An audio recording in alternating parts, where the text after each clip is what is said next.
Hola, somos el grupo número 12 y el día de hoy vamos a hablar sobre la fisiopatología y mecanismo de acción de tratamiento de la enfermedad del Parkinson. Para esto tenemos una pregunta problema que dice, explica cómo es la fisiopatología del Parkinson, cuál es el mecanismo de acción de tratamiento que implementaría y explicarlo haciendo correlación con la fisiología.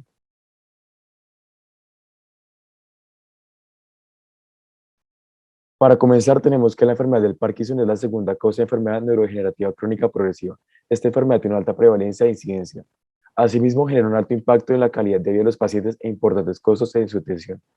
La enfermedad de Parkinson se desarrolla por la degeneración de las neuronas dopaminérgicas en la sustancia negra pars compacta, lo que se manifiesta en la aparición de síntomas motores como bradicinesia, temblor de reposo, rigidez e inestabilidad postural. De la misma manera también se pueden presentar síntomas no motores como alteraciones gastrointestinales, alteraciones del sueño, alteraciones autonómicas, alteraciones cognitivas, entre otras que reflejan el compromiso de diferentes vías no dopaminérgicas. Aparte de la causa principal, que es la muerte de las neuronas dopaminérgicas, también se han encontrado causas que pueden estar relacionadas con la enfermedad de Parkinson, las cuales son la mutación de la proteína PINK1 y de los genes Parkin y alfa-sinucleína. Lo más común es que esta enfermedad se presente en personas mayores a 50 años.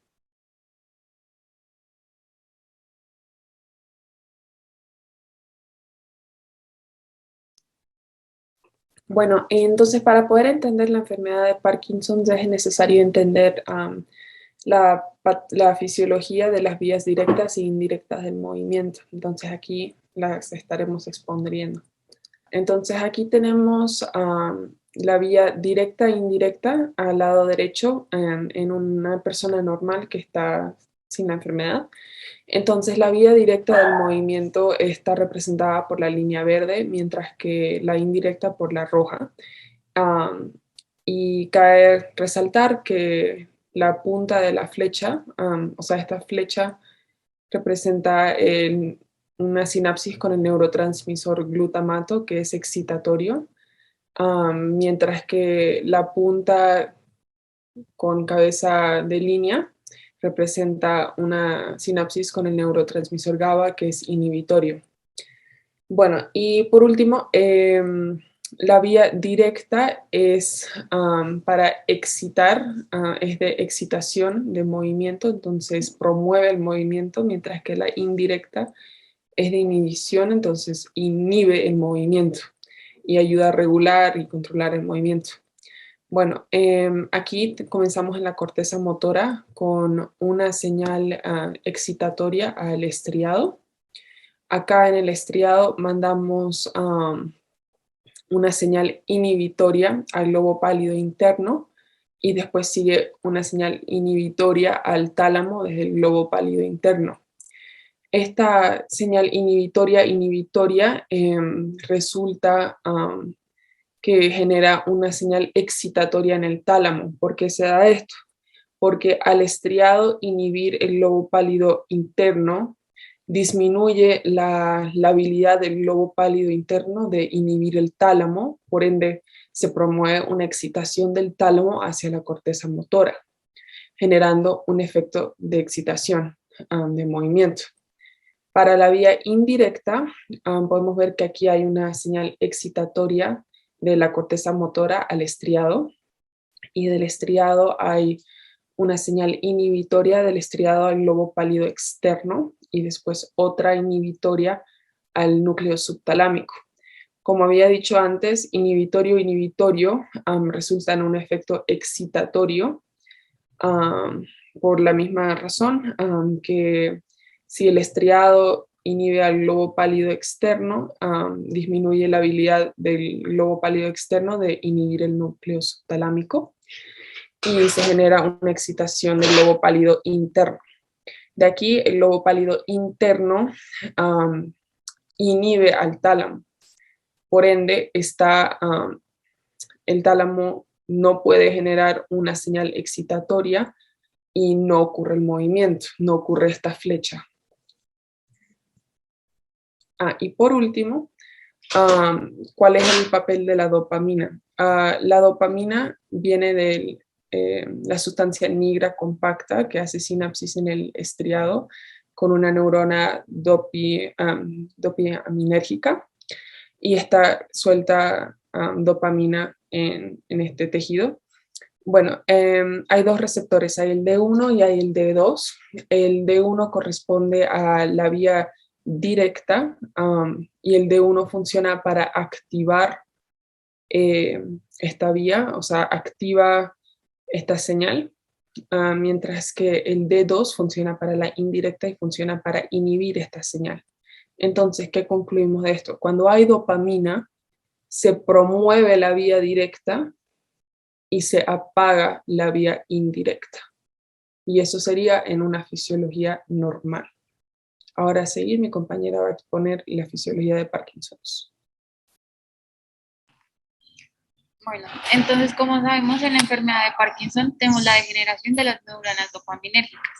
La deficiencia de dopamina va a producir que el cuerpo estriado tenga una disminución de la actividad de la vía directa desde las neuronas que usan GABA, desde el estriado hasta el globo pálido interno y la sustancia negra. Esto también va a generar un aumento del impulso a través de la vía indirecta que usa glutamato, que involucra pues particularmente el segmento de globo pálido externo y el núcleo subtalámico. Como consecuencia de esto, va a haber una interrupción de la actividad de las estructuras de salida de los ganglios basales, y esto también va a interrumpir las áreas motores del tronco encefálico, incluido el núcleo pedúnculo continuo y el sistema motor tálamo cortical. Entonces, por esta razón, se piensa que la interrupción de lo que dije antes, de las estructuras, son responsables de la dificultad que tienen los pacientes que padecen Parkinson para iniciar movimientos y la lentitud o la pobreza de estos mismos, que son características de la enfermedad de Parkinson.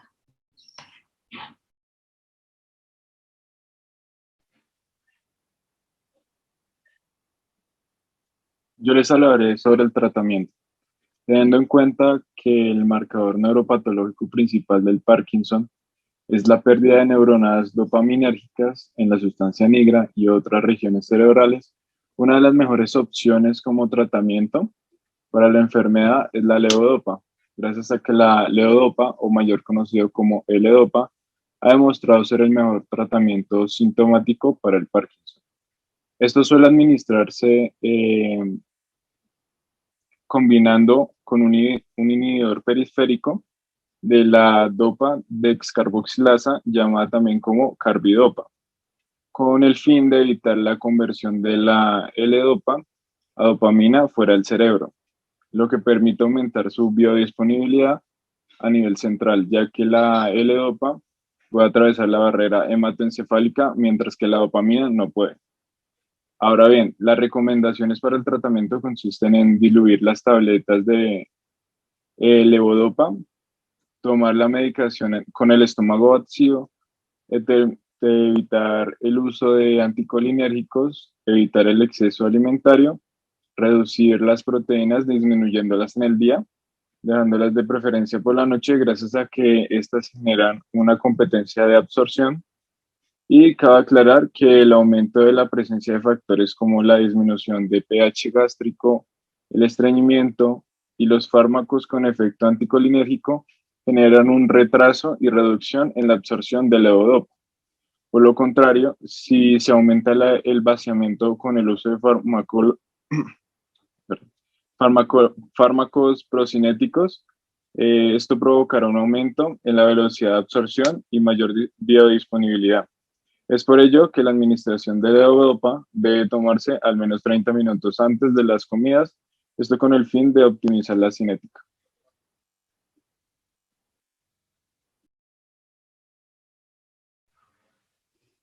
La levodopa es un precursor de la dopamina que se absorbe en el tracto gastrointestinal, en su mayoría en el duodeno.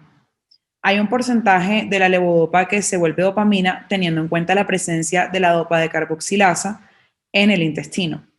El otro 30% de la levodopa, después de ser absorbida, pasa a la sangre y atraviesa la barrera hematoencefálica desde el intestino mediado por transportadores. Una vez en la circulación encefálica, esta entra directamente a las neuronas y se convierte en dopamina por el trabajo de la enzima dopa de carboxilasa. El efecto de la levodopa es ejercido fundamentalmente a través de la dopamina producida en la neurona. la dopamina actúa estimulando directamente los receptores dopaminérgicos tipo 1 y tipo 2, y los receptores del tipo 1 se asociarán con mayor riesgo de complicaciones motoras, mientras que los de tipo 2 no tendrán dichos problemas.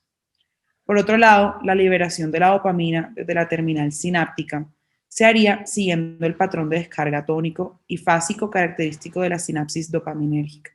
La dopamina liberada al espacio sináptico es recaptada por la neurona dopaminérgica a través del transportador de dopamina DAT y realmacenada para su liberación. Este mecanismo de aclaramiento sináptico es altamente eficiente. Probablemente la levodopa, además de convertirse en dopamina, sufre transformación a noradrenalina, así como a productos trazas de aminas, los cuales actúan en receptores no dopaminérgicos. Del mismo modo, la dopamina sería capaz de estimular receptores GABA inhibitorios en la sustancia negra. Por último, la combinación de estos fenómenos podrían explicar la magnífica potencia de este fármaco en la enfermedad del Parkinson, superior en todas las etapas a la obtenida por la estimulación directa de los receptores mediante el empleo de agonistas dopaminérgicos.